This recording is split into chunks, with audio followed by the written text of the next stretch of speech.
बिस्मिल्लाहिर्रहमानिर्रहीम।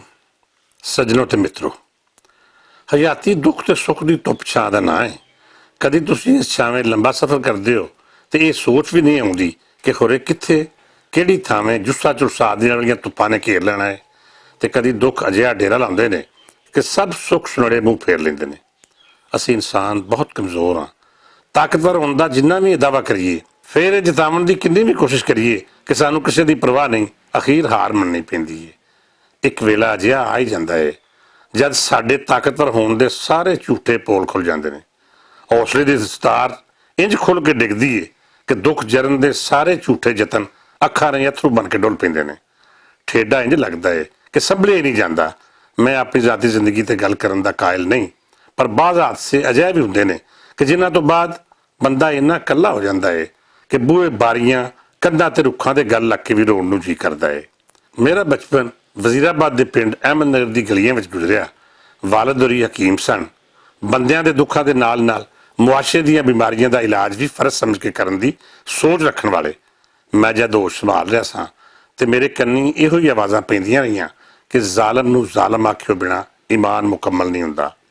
अब्बा जी, जिन्होंने साडे समेत सारे पिंड वाले सूफी साहब आखते सन, उन्हें अपनी शराफत के बावजूद इस दौर के तगड़े जागीरदारां नूं ललकारिया ते मजलूम तबके की आवाज़ बने। मैनू ये तहरीक अपने वालद तो ही मिली कि कभी भी नफे नुकसान की जमा तफरीक विच नहीं पैना ते बुरे नूं बुरा कहना है, भावें नतीजा कुछ भी निकले। उन्हां नाल खलोना है जिन्हां नाल कोई नहीं खलोंदा ते उन्हां दा आसरा बनना है जिन्हां तो परछावां भी कतरा के टुरदा है। मैं इस नज़रिए नूं राहनुमा करके टुरिया ते अपने इलाके के इस महरूम तबके नाल आन खलोता जिहदे हक्कां दी आवाज़ उत्थों दे ज़ालम तबके ने गूंगी कर छड्डी सी। मैं जानदा सी कि ये राह औखी है। ये अजिहा पैंदा है जिहड़ा बंदे दे साह भी पी लैंदा है। धुप्पां भरियां इन्हां राहां विच टुरन वालियां नूं मंजिलां कदी आसानी नाल नहीं लभियां। मैं मापियां दा कल्ला पुत्तर जिहदे पिछे ना भरा ते ना कंड ते शरीके दा सुच्चा साथ। रब सच्चे नूं अपना सहारा ते मुहाफिज बन के टुरिया, ज़ालम तबके नूं ललकारिया ते फिर पहला वड्डे लालच दिते गए। गल न बनी तो डराया धमकाया गया। कदी जान तो मारन की धमकी ते कदी गुंडागर्दी। इन्हां बदबख्तां हर वो हथ कंडा वरतिया जिहड़ा अजल तो वेले दे ज़ालम फराउन की फितरत सी, पर मैनू मेरे रब ने हर हाल में साबित कर रखिया ते मैं सब इंतकामी कार्रवाई के बावजूद उस तबके नाल मोढा ला के खलोता रहा जिहदे मुकदरां विच ठेडियां तो वख कुछ नहीं सी। मैं कोशिश की कि इन्हां गूंगियां लोकां नूं बोलण दा ढंग सिखावां, अपने हक की गल करन दा सलीका सिखावां, अपना हक लैण की तहरीक देवां ते यह भी दसां कि मंजिलां ते पहुंचने वाले कदी मौसमां की सख्ती ते ओकड़ां की परवाह नहीं करते। हयाती का दूजा दौर उदों शुरू होया जब मैं लाहौर आन वसिया ते अपनी मंजिलों दी राहां लभण का सफर शुरू किया। यह शहर बड़ा ही डाढा है। इत्थे फराद वांगू अपनी नहर आप कढ़न का हौसला लैके आओगे तो मंजिलां सौखियां कर देगा, तो जे तुसीं आल कसदे मारे हो तो फिर लाहौर तुहानूं रोटी टुक्कर तो देगा पर वड्डा रुतबा नहीं देगा। लाहौर आके मैं बड़ी मेहनत की, इत्थों के वड्डे मगरमच्छां नूं हथ पाया।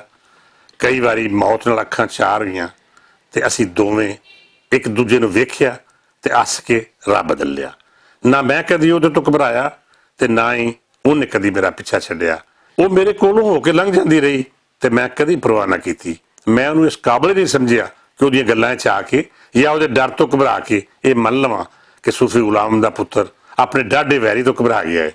रब सोने दी रहमतां दी छावें मेरे हौसले बड़े ही कायम दायम रहे। आखिरी बारी डॉक्टर हस्पताल के कमरे विच ये मेरे सामने आई, मेरे सामने बह के मेरिया अखां विच अखां पाईयां ते चुप दी बोली विच सवाल किया, दस बेलिया हुण किन्ना हौसला ही, लत्तां कंबियां ने कि नहीं? मैं हस के जवाब दिता, दुनिया ते सदा किसे नहीं रहना, पर मैं वो नहीं जिहड़ा उम्र के इस हिस्से ते इत्थों हार मान लवां। उस कमरे तो ऑपरेशन थिएटर गया, इन्हें पूरा जोर लाया पर मेरे हवासा उत्ते सवारी ना कर सकी। मेरे बेहोश होने तिकर मेरा हौसला आजमांदी रही। जब मेरे दिल का बाईपास ऑपरेशन शुरू होया तो मेरा हथ फड़ी खलोती सी। उस समय मेरे कोल कुछ भी नहीं सी। बेबस होके मौत के हत्थां चों हथ छुड़ाउण दी हिम्मत भी कोई नहीं सी। उहदी जित ते मेरी हार विच बाल बराबर का फर्क सी। उस समय ये मेरे बहुत नेड़े सी। मैं इहनूं अपने वजूद के अंदर महसूस कर रहा सां। शायद उस समय ये जित जांदी, पर उन्हां दीयां दुआवां मेरे नाल सन जिन्हां दी मैं हिम्मत सां। वो सब मेरे साहां के मालिक के सामने रोंदे रहे जिहड़े मैनूं अपना हौसला समझदे सन। फिर रब की रहमत हुई, मैं अखां खोलियां, उन्हें मेरा हाथ छड्डिया ते मेरे कमरे कल्ली बाहर निकल गई। ਇੱਕ ਵਾਰੀ ਫਿਰ ਚਲੀ ਗਈ ਤੇ ਮੈਂ ਰੱਬ ਦੀ ਰਹਿਮਤ ਨਾਲ ਕਾਇਮ ਤੇ ਦਾਇਮ ਰਿਹਾ।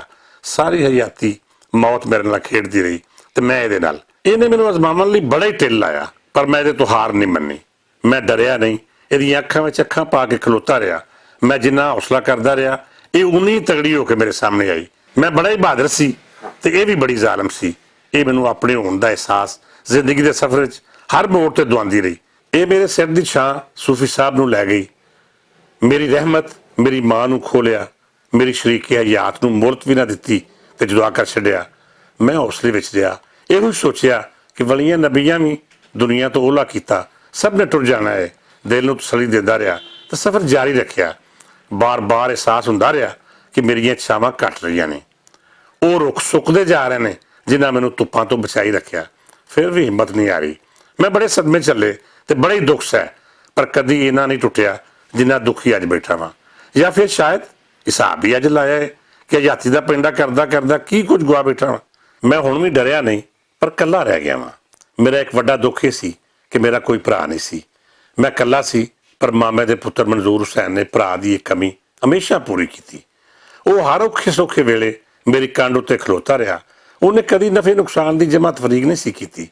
ਮੈਂ ਛਾਂ ਨੂੰ ਧੁੱਪ ਆਖਿਆ ਤੇ ਉਸ ਮੇਰੀ ਹਾਂ ਛਾਂ ਮਿਲਾਈ। ਜੇ ਮੈਂ ਦਿਨ ਨੂੰ ਰਾਤ ਆਖਿਆ ਤੇ ਫਿਰ ਵੀ ਮਨਜ਼ੂਰ ਨੇ ਮੇਰੀ ਗਵਾਹੀ ਦਿੱਤੀ। ਉਹ ਮੇਰਾ ਵੀਰ ਹੋਣ ਦੇ ਨਾਲ ਨਾਲ ਮੇਰਾ ਬੈਨੋਈ ਵੀ ਸੀ ਤੇ ਫਿਰ ਕੌਣ ਵੀ ਬਣਿਆ। ਇਹਨਾਂ ਰਿਸ਼ਤਿਆਂ ਵਿੱਚ ਕਈ ਠੰਡੀਆਂ ਤੱਤੀਆਂ ਗੱਲਾਂ ਹੋ ਜਾਂਦੀਆਂ ਨੇ। ਮਨਜ਼ੂਰ ਹੁਸੈਨ ਨੇ ਕਦੀ ਉੱਚੀ ਸਾਹ ਨਹੀਂ ਲਿਆ। ਉਹ ਮੈਨੂੰ ਪੀਰਾਂ ਵਾਂਗੂ ਮੰਨਦਾ ਸੀ ਤੇ ਮੈਂ ਜਿੱਥੇ ਜਿਵੇਂ ਆਖਿਆ, ਰੱਬ ਦੇ ਉਸ ਬੰਦੇ ਔਖਾ ਸੌਖਾ ਪੈਂਡਾ ਨਹੀਂ ਵੇਖਿਆ। ਬਸ ਯਕੀਨ ਦੀ ਬੁੱਕਲ ਮਾਰੀ ਤੇ ਟੁਰ ਪਿਆ। ਮੈਂ ਜਿੱਥੇ ਆਖਿਆ ਉਹ ਟੁਰ ਪਿਆ। ਅੱਜ ਪਹਿਲੀ ਵਾਰੀ ਇੰਜ ਹੋਇਆ ਕਿ ਉਹਨੇ ਆਪਣੀ ਮਰਜ਼ੀ ਦਾ ਫੈਸਲਾ ਕੀਤਾ। ਮੇਰਾ ਵੀਰ ਮਨਜ਼ੂਰ ਹੁਸੈਨ ਟੁਰ ਗਿਆ ਹੈ ਉਸ ਪ੍ਰਦੇਸ਼ ਜਿੱਥੋਂ ਕਦੀ ਕੋਈ ਵਾਪਸ ਨਹੀਂ ਆਉਂਦਾ। ਮੈਂ ਆਪਣੇ ਹੱਥੀਂ ਉਹਨੂੰ ਧਾਰੋਵਾਲ ਦੀ ਮਿੱਟੀ ਦੇ ਸਪੁਰਦ ਕਰਕੇ ਆਇਆ ਵਾਂ। ਮੈਂ ਉਹਦੇ ਨਾਲ ਗਿਆ ਸਾਂ ਤੇ ਇਕੱਲਾ ਨਹੀਂ ਸਾਂ। ਮੈਂ ਉਹਦੇ ਜਨਾਜ਼ੇ ਨੂੰ ਕੰਧਾ ਦਿੱਤਾ ਤੇ ਫਿਰ ਵੀ ਉਹਦੇ ਹੋਣ ਦਾ ਅਹਿਸਾਸ ਮੇਰੇ ਨਾਲ ਸੀ। ਪਰ ਜਦ ਉਹਨੂੰ ਰੱਬ ਦੇ ਸਪੁਰਦ ਕਰਕੇ ਆਇਆ ਵਾਂ ਤੇ ਸਮਝ ਆਈ ਕਿ ਅੱਜ ਕਿੰਨਾ ਇਕੱਲਾ ਰਹਿ ਗਿਆ ਵਾਂ। ਉਸ ਦਿਹਾੜੇ ਇੱਕ ਜਹਾਨ ਮੇਰੇ ਨਾਲ ਸੀ, ਪਰ ਕਬਰਸਤਾਨੋਂ ਮੈਂ ਇਕੱਲਾ ਮੁੜਿਆ ਜਿਵੇਂ ਸਾਰਾ ਜਹਾਨ ਹੀ ਮਨਜ਼ੂਰ ਹੁਸੈਨ ਸੀ। ਮਨਜ਼ੂਰ ਹੁਸੈਨ ਕੀ ਸੀ ਤੇ ਮੇਰੀ ਕੰਡ ਤੇ ਕਿਵੇਂ ਖਲੋਂਦਾ ਸੀ ਅੱਜ ਪਤਾ ਲੱਗਾ ਹੈ, ਜਦੋਂ ਮੇਰੇ ਕੋਲ ਨਹੀਂ। ਧਾਰੋਵਾਲ ਦੀ ਮਿੱਟੀਏ, ਮੈਂ ਕੀ ਦੱਸਾਂ ਕਿ ਕਿਹੜਾ ਅਨਮੁੱਲਾ ਹੀਰਾ ਤੈਨੂੰ ਦੇ ਚੱਲਿਆ ਵਾਂ। ਅੱਜ ਸਮਝ ਆਈ ਏ ਕਿ ਵਾਰਿਸ ਸ਼ਾਹ ਕਿੱਡਾ ਵੱਡਾ ਸ਼ਾਇਰ ਏ। ਉਸ ਆਖਿਆ ਸੀ ਪਾਈਆਂ ਬਾਝ ਨਾ ਮਿਲਸਾ ਸੌਂਦੀਆਂ ਨਹੀਂ, ਤੇ ਪਾਈਆਂ ਬਾਝ ਬਹਾਰ ਨਹੀਂ, ਭਾਈ ਮਰਨ ਤੇ ਪਾਉਂਦੀਆਂ ਭੱਜ ਬਾਵਾਂ, ਬਿਨਾਂ ਭਾਈਆਂ ਪਰੇ ਪਰਿਵਾਰ ਨਹੀਂ। ਲੱਖ ਓਟ ਹੈ ਕੋਲ ਵਸੇਂਦਿਆਂ ਦੀ, ਭਾਈ ਗਿਆ ਜਿਹੜੀ ਥੋੜ ਨਹੀਂ। ਭਾਈ ਟਾਉਂਦੇ ਤੇ ਭਾਈ ਵਸਾਰਦੇ ਨੇ, ਭਾਈਆਂ ਬਾਝ ਬਾਂਹ ਬੇਲੀ ਯਾਰ ਨਹੀਂ। ਰੱਬਾ ਸੱਚਿਆ ਮਨਜ਼ੂਰ ਹੁਸੈਨ ਬਾਟੂ ਤੇ ਰਹਿਮਤਾਂ ਕਰੀ। ਉਹ ਤੇਰਾ ਮਸਕੀਨ ਬੰਦਾ ਸੀ, ਆਪਣੇ ਮਹਿਬੂਬ ਦੇ ਸਦਕੇ ਉਹਨੂੰ ਆਪਣੇ ਜਵਾਰੇ ਰਹਿਮਤ ਦੀ ਜਗ੍ਹਾ ਦੇਈ। ਸੋਹਣੇ ਰੱਬਾ ਤੂੰ ਗਫੂਰ ਰਹੀਮ ਏ, ਸਾਡੀਆਂ ਕਮੀਆਂ ਕੋਤਾਹੀਆਂ ਮਾਫ ਕਰੀ। ਮਾਫ ਕਰਨਾ ਤੇ ਅਤਾ ਕਰਨਾ ਤੇਰੀ ਸਿਫਤ ਏ। ਤੂੰ ਉੱਚਾ ਤੇਰੇ ਉਸਾਫ ਉੱਚੇ, ਅਸੀਂ ਨੀਵੇਂ ਅਸੀਂ ਮਾੜੇ। ਰੱਬਾ ਸੱਚਿਆ ਮਾਫ ਕਰੀ, ਰਹਿਮ ਕਰੀ, ਜਾਨ ਵਾਲੇ ਨੂੰ ਬਖਸ਼ ਦੇਈ ਤੇ ਸਾਨੂੰ ਆਖਰੀ ਦਮ ਤੱਕ ਈਮਾਨ ਤੇ ਕਾਇਮ ਰੱਖੀ। ਇਜਾਜ਼ਤ ਦਿਓ, ਰੱਬ ਰੱਖਾ।